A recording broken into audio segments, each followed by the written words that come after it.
साथ रोशनी और आप देख रहे हैं सच्ची खबर गांव से शहर। यदि आप चैनल पे नए हैं तो चैनल को सब्सक्राइब कर ले, साथ ही बेल आइकन को जरूर दबाएं और अपने कीमती सुझाव हमें कमेंट बॉक्स में लिखना ना भूलें, जिससे हमें हौसला मिलता है, जिससे हमें बढ़ावा मिलता है। आज की जो खबर निकल कर आ रही है मुंबई के दीवा शहर से, वो जो कि अनुसूचित जाति की महिला ऑटो चालक थी, जो ऑटो चलाकर अपना जीवन, अपने परिवार का जीवन यापन करती थी, उसे ब्राह्मण समाज के लोगों ने बेरहमी से पीटा, सिर्फ इसलिए कि जो ऑटो चलाती थी उसने उस ऑटो पे अशोक चित्र अंकित किया हुआ था।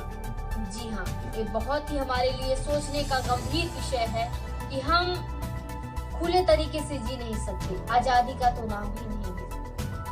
कहीं जय भीम बोलने पे पीटा जाता है, मारा जाता है, तो कहीं चित्र लगाने से मारा जाता है, कुछ भी मतलब किसी भी तरीके से हम आजाद नहीं हैं। आए दिन हमारे साथ कुछ न कुछ ऐसा होता रहता है, सिर्फ जातिवाद को लेकर। जातिवाद चरम पे है, मिटने का नाम नहीं ले रहा है। मिटने खत्म करने की तो दूर की बात है, जो है वो भी नहीं रुक रहा है, बाकी दिन ब दिन बढ़ता ही जा रहा है। आइए देखते हैं पूरी खबर आगे की क्या है, जिससे मिलने के लिए हॉस्पिटल में राजरतन अंबेडकर जी पहुंचे और उससे उसका हाल जानने की कोशिश किए हैं। आइए देखते हैं। नमस्कार, आप देख रहे हैं सच्ची न्यूज गांव से शहर तक। आज यहाँ पर मुंबई जैसे शहर में सिर्फ उत्तर प्रदेश में जंगल राज नहीं है, महिला पूरे देश में असुरक्षित है, और ये है जाति की वजह से। ये जाति का जो अभिमान पैदा होते जा रहा है। एक महिला जो अपने परिवार को संभालने के लिए ऑटो चलाती है, यहाँ मुंबई में ऑटो चला रही है, और ऑटो आप देख रहे होंगे कि इनके गले में भी अशोक चक्र है। यहाँ पर हम लोग हिंदू रीति रिवाज के अनुसार मंगलसूत्र नहीं पहनते, हमारी औरतें मंगलसूत्र नहीं पहना करती। तो अशोक चक्र जो इस देश के नेशनल फ्लैग के ऊपर है, राष्ट्रध्वज के ऊपर है, वो अशोक चक्र अगर हमारे गले में आता है या अगर हमारे रिक्शा के ऊपर आता है तो उसे जाति का चिन्ह के हिसाब से देखा जाता है। अब अशोक चक्र ये रिक्शा के ऊपर है, इसलिए मेरे दुकान के आगे नहीं लगनी चाहिए। ऐसी रिक्शा, दलितों की रिक्शा मेरे दुकान के आगे क्यों लगती है? इस भावना से पंडित आए थे, ये सभी लोग इनसे नाव पाए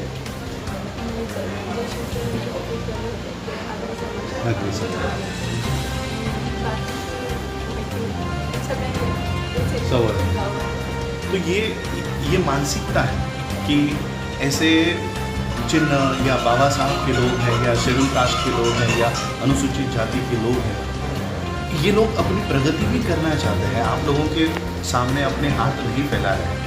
इतने परिस्थिति में भी वो अपने परिवार को खड़ा करने के लिए अपना काम कर रही है, लेकिन उनको भी वो काम नहीं करने दे रहे। और इसमें सबसे बड़ी गलती है हमारे लोगों की। हमारे लोग संगठित नहीं हैं। आज इस पार्टी में, कल उस पार्टी में, आधे पार्टी में। एक तो हम लोग है भी अल्पसंख्यक, हमारी संख्या भी कम है, उसमें भी हमारे लोगों में जाति की भावना है। शेड्यूल कास्ट महाराष्ट्र में 59 कास्ट है, 59 कास्ट में सभी कास्ट अपने अपने लोगों तक ही मर्यादित काम करते हैं, और उसमें से 0. ये जो परसेंटेज हमारा आता है, ये लोग भी एक नहीं है। कोई शिवसेना में, कोई बीजेपी में, कोई कांग्रेस में, कोई राष्ट्रवादी में, और फिर हमारे ऊपर आंदोलन होता है तो इनके पार्टियों के नेता हमको आगे आने नहीं देते। और इसलिए कभी तो पार्टी को छोड़कर हम लोगों को एक इंसान होने के नाते तो हम लोगों को सोचना चाहिए। आज हमारी महिला यहाँ पर जिंदा बची है, उनको ये धमकी दिया जाता है कि पेट्रोल भरने जाओगे तो सिर्फ राख मिलेगी आपकी। तो क्या हम लोग हमारे जैसे हाथरस के बेटी के साथ हुआ, तो क्या ये कितनी बेटियां कुर्बान करोगे, और कहाँ तक हम भागेंगे, कहाँ तक भागोगे? तो इसलिए हम लोगों को जागरूक होना है। डॉक्टर्स उनको मिलने के लिए आए हैं। मैंने आज बुद्धिस्ट सोसाइटी ऑफ इंडिया की ओर से उनकी थोड़ी सी मदद की है। डीसीपी साहब से उनकी बात करवा के दी है, और थाना के डीसीपी है, एक्स डीसीपी, उनसे बात करवाई है। और जितने भी दोषी हैं, हम उन सभी दोषियों को, क्योंकि देखो FIR जैसे मनीषा के मामले में हुआ है, वैसे यहाँ पर भी FIR लिखा गया है। FIR में सिर्फ एक आदमी का नाम, क्या एक आदमी दोनों हाथ पकड़ के तो तीसरा आदमी लात मार सकता है? कहाँ गई CCTV की फुटेज? CCTV की फुटेज उतनी ही मिलती है जितनी दिखानी चाहिए। तो उत्तर प्रदेश पुलिस में और महाराष्ट्र पुलिस में कोई फर्क दिखता है आपको? और ये पुलिस में फर्क नहीं है, ये मानसिकता एक ही है, चाहे वो उत्तर प्रदेश की पुलिस की मानसिकता हो, दिल्ली पुलिस की मानसिकता हो या महाराष्ट्र पुलिस की मानसिकता हो। ये मानसिकता जो जाति की मानसिकता हो रही है कि शेड्यूल कास्ट की लड़की है, शेड्यूल कास्ट के लोग क्या कर लेंगे, ये मानसिकता हम लोगों को बदलनी है। मैंने हाथरस का मामला भी इसलिए उठाया है क्योंकि ये मानसिकता हम लोगों को बदलनी है। पुलिस वालों को अगर वो गलत एफआईआर लिखते हैं तो उनको डर रहना चाहिए कि मैं इसमें एक लाइन भी अगर गलत लिखता हूँ तो मुझे भी जेल में जाना पड़ेगा। मैंने उसी समय कहा था ये 4 लड़कों को तो मैं फांसी पे चढ़वाऊंगा ही, लेकिन एसपी को, डीएम को भी मैं जेल में भिजवाऊंगा। और हमारी वैसी पिटीशन भी गई है। वहाँ पर से हम यहाँ नहीं आते कि यहाँ पर भी वही चल रहा है। क्या यहाँ पर सिर्फ 1 या 2 लोगों को ही पकड़ा जाना चाहिए? क्या वो एफआईआर लिखने वाला पुलिस दोषी नहीं है? क्या यहाँ पर जो एसपी या जो मैजिस्ट्रेट काम कर रहे हैं ये लोग दोषी नहीं है? यही अगर किसी सवर्णों के साथ होता तो आज यहाँ पर मुंबई बंद कर दिया होता। तो इसलिए हम लोगों को ये समझ जाना चाहिए, संगठित होना चाहिए, संगठित होकर ही हमारे आंदोलन खड़े होंगे।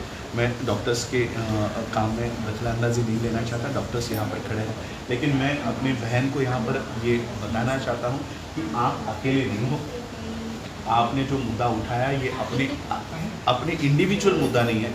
आपके माध्यम से सभी शेड्यूल कास्ट की महिला सुरक्षित होंगी, सभी शेड्यूल कास्ट के, सभी अनुसूचित जाति के लोग सुरक्षित होंगे। यही वो आंदोलन है। और ये आंदोलन मैंने जैसे अभी हमारी पूरी लीगल टीम का काम करती है, सुप्रीम कोर्ट से लेकर हाई कोर्ट के बेस्ट से बेस्ट, और सिर्फ वकील नहीं, जजेस हमारे कार्य करता है, जजेस हमारे वेल विशर्स हैं। तो आपका ये पूरा एफआईआर जो है ये पूरा हम लोग लड़ेंगे पुलिस सोसाइटी ऑफ इंडिया के माध्यम से। आप लोगों को न्याय, ये सिर्फ आपका नहीं, आने वाली जनरेशन्स को न्याय दिलाने की बात है। म्हणून हा संपूर्ण सच्ची न्यूज की सभी खबरों को लगातार देखने के लिए चैनल को सब्सक्राइब करें, साथ ही बेल आइकन को प्रेस करना ना भूलें।